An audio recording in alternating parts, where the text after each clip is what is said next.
Dit was genoem dat een van die redes waarom Donald Trump so hard op die ANC afgekom het, is omdat daar vermoede bestaan dat hierdie Iran inderdaad aan Iran verkoop was.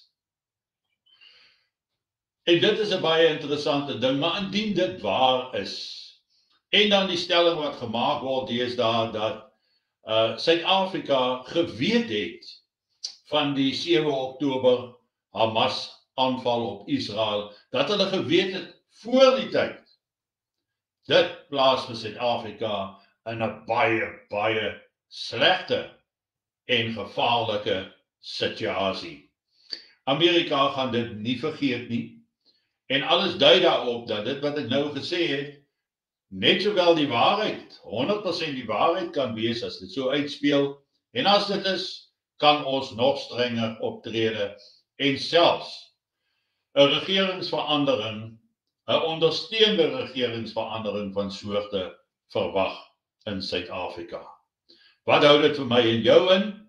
Presies dieselfde: chaos, wanorde, geweld en anargie.